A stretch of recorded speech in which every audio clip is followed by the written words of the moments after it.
السلام عليكم ورحمة الله وبركاته. دي الحلقة الثالثة من سلسلة شروحات شركة ماي واي. اتكلمنا في الفيديو اللي فات عن اننا بنشتغل وبنعمل خير. قلنا ازاي بنشتغل وهي مميزات الشغل في ماي واي. النهاردة هنعرف نظام المكافأة وهو ده الخير اللي احنا بنعمله في شركة ماي واي. اتكلمنا وقلنا النقاط بنستفاد منها في تجميع هدايا 160 نقطة، في تجميع البرنامج، في تجميع التنشيط، في الاستفادة من العرض الأسبوعي. والنهاردة هنتكلم في آخر حاجة مميزات النقاط اللي هي المكافأة. حضرتك دلوقتي اشتغلت طول الشهر وجمعت نقاط بحد أدنى 200 نقطة، بينزل لحضرتك تحفيز أو بما يسمى المكافأة. المكافأة دي بتكون عن الشغل اللي أنت عملته، يعني عملت الشهر ده 200 نقطة هتاخد مكافأة، عملت الشهر اللي جاي 160 نقطة بس مش هتاخد مكافأة. دي بتتعمل كل شهر زي البرنامج، زي الهدايا 160 نقطة، زي التنشيط، زي العرض الأسبوعي، كل ده بيتغير كل شهر. تمام. المكافأة عندنا بتبدأ من 8 جنيه وبتنتهيش أبدا، بتفضل لما لا نهاية. مثال، حضرتك عملت 200 نقطة في الشهر، حضرتك بتاخد مكافأة 8 جنيه. طب مثلا عملت 400 نقطة، حضرتك بتاخد 16 جنيه. طب دلوقتي حضرتك عملت 600 نقطة، حضرتك هتاخد 50 جنيه. طب عايز تاخد أكتر؟ 500، 1000، 2000. عايز تاخد أكتر من 2000 موجود، ليه لأ؟ كل ده على حسب نظام شغلك. دلوقتي هنتعلم مع بعض ازاي نعرف ناخد مكافأة أكتر. دلوقتي حضرتك ده انت مشترك في الشركة، تمام. جبت عضويين جداد اشتركوا مع حضرتك. عضو ايا كان الاسماء، هنقول مثلا انت كاسمك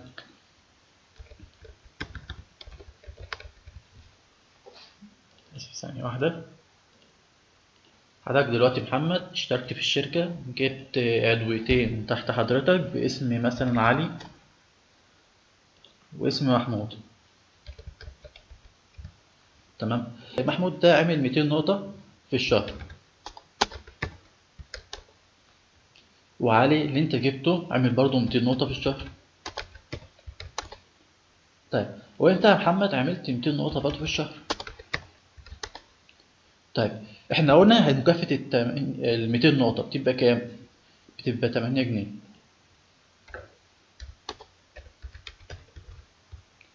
طيب وبرضه هنا محمود هياخد 8 جنيه.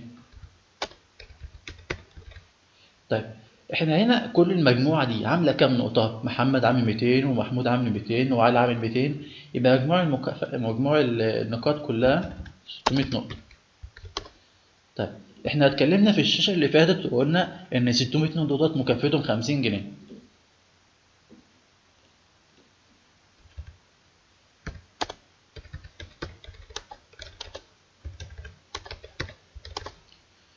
تمام. بس حضرتك مش هتاخد ال50 جنيه، هتخصم من 50 جنيه 8 جنيه بتاع محمود اللي انت جبته واشتغل، وال8 جنيه بتاعت الزعل هيتفضل لحضرتك 34 جنيه بس.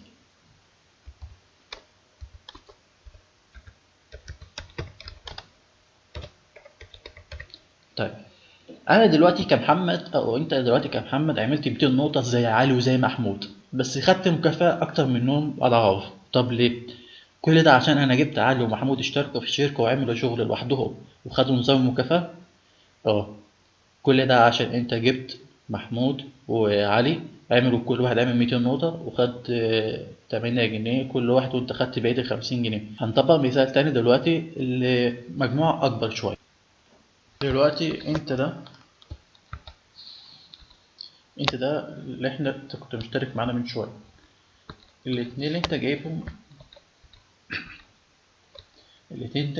اللي هو علي ومحمود موجودين اهو، وجبنا مشترك جديد انت دخلته جديد. علي جاب مشتركين كمان، تمام، احمد وعصام. انت دلوقتي اهوت محمد كنت مدخل علي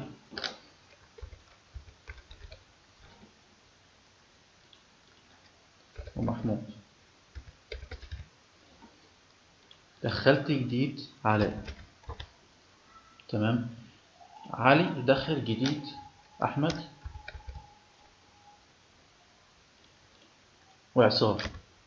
احمد عمل 200 نقطة بس، لسه داخل جديد فمقدرش يكمل غير 200 نقطة بس، تمام. ونفس الكلام عصام عمل 200 نقطة. علي اجتهد شوية، بدل ما يعمل 200 نقطة تمام عمل 400 نقطة.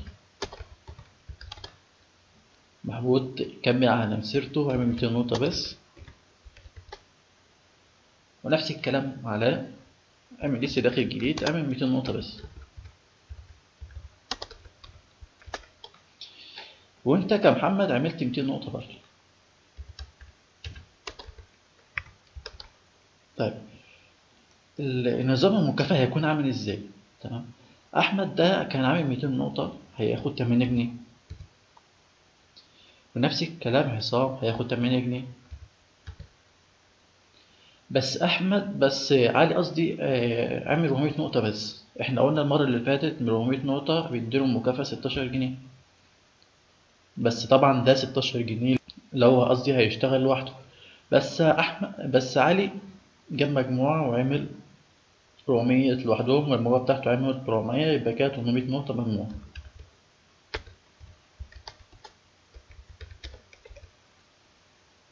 تمام. ومحمد المجموعة بتاعته عملت كام؟ 800 و200 و200 و200، يبقى 1400 نقطة. هنيجي لمحمود هنا، المفروض عامل 200 نقطة هياخد 8 جنيه، ونفس الكلام علاء هياخد 8 جنيه. طيب احنا لو حسبنا مكافأة ال 800 نقطة مجموعة تمام كلها هتبقى 67 جنيه. بس احنا زي ما متفقين تمام، علي مش هياخد ال 67 كلهم، لأنه هيتخصم منه 8 جنيه بتوع عصام و8 جنيه بتوع أحمد قصدي. تمام. يبقى علي هياخد مكافأة 51 جنيه.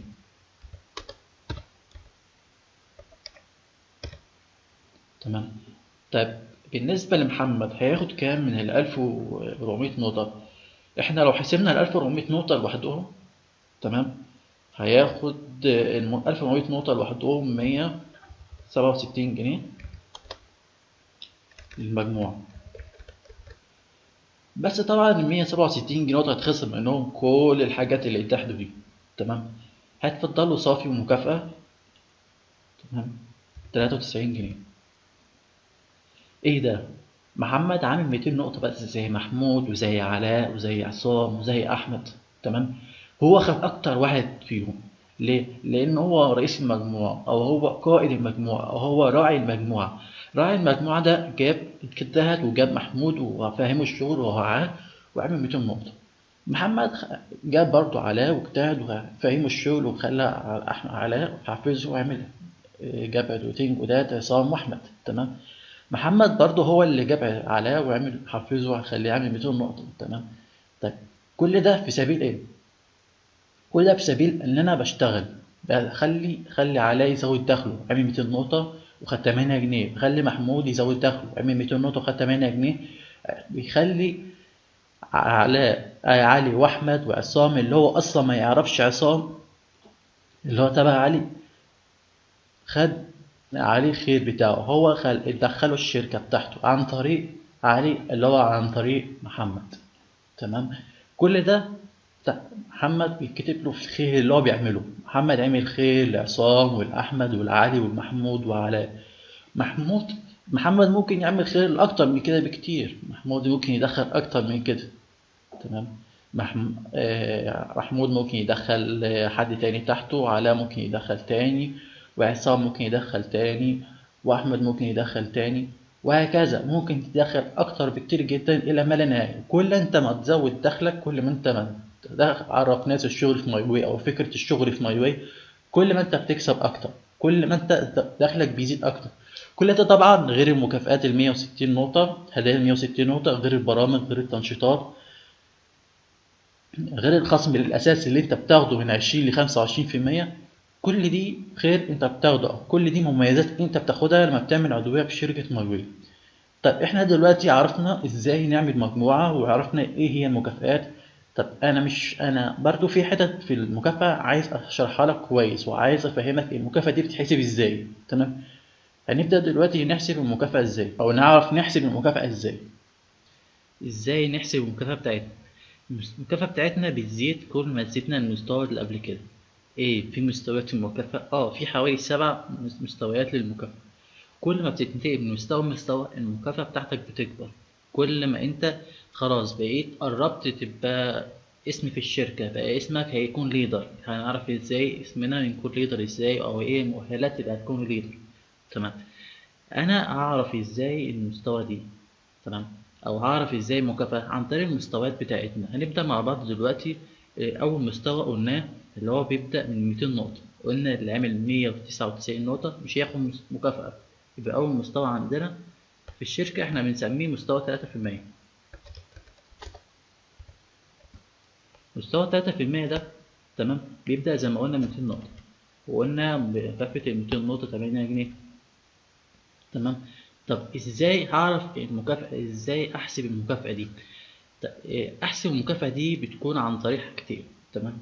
اللي هو عدد النقاط، تمام، في حجم العمل في المستوى. تمام. يعني ايه عدد النقاط؟ عدد النقاط اللي هي النقاط اللي انت بتعمل اللي هي ال 200 نقطة.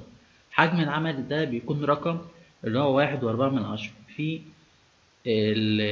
المستوى بتاعنا. المستوى بتاعنا عشان اعرفه لازم اعرف الجدول ده، لازم اكون حافظ الجدول ده على الاقل. تمام. عشان اعرف احسب المكافأة بتاعتي. تمام. هنكمل الجدول. نقول المعادلة أو الطريقة السهلة اللي احنا بنحسب بيها المكافأة بتاعتنا. هنا المستوى الأول بيبدأ من 200 نقطة، بيبقى المكافأة بتاعته 8 جنيه. المستوى الأول اللي هو 3% بينتهي عند 599 نقطة. المكافأة بتكون بتاعته 25 جنيه. طيب انت المستوى التاني عشان تتأهل المستوى التاني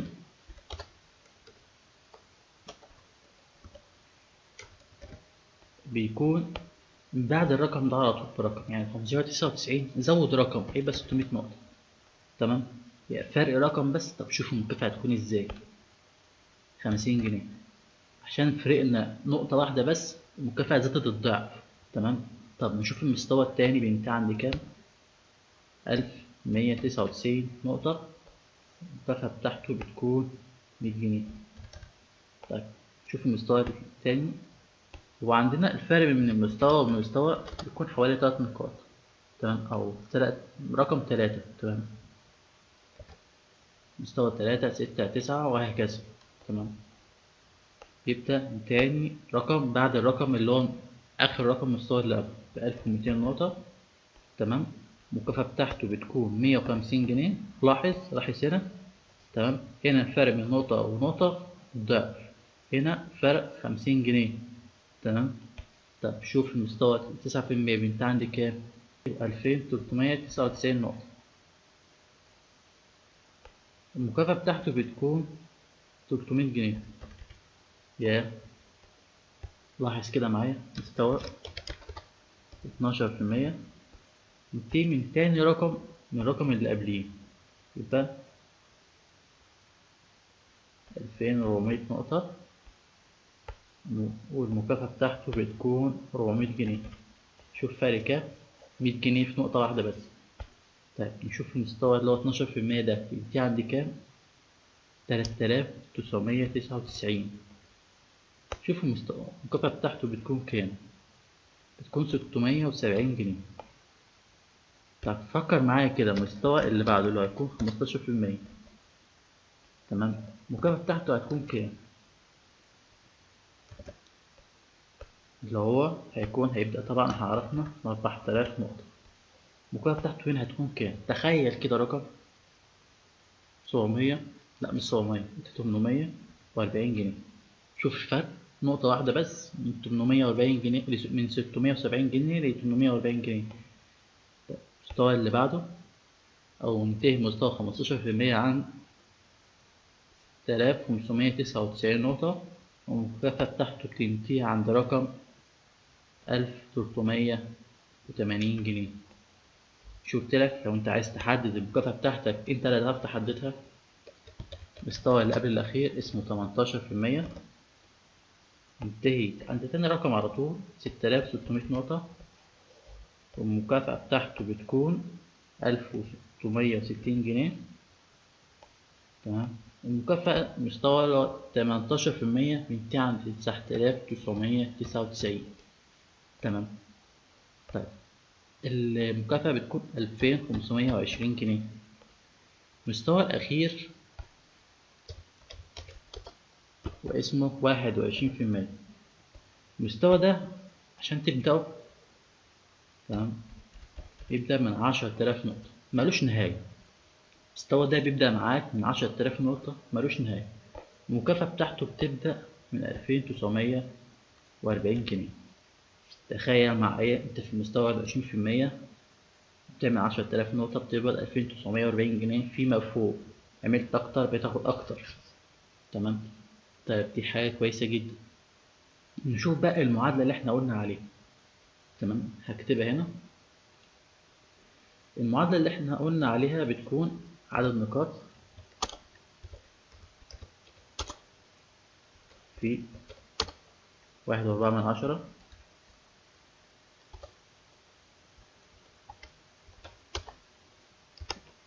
مستوى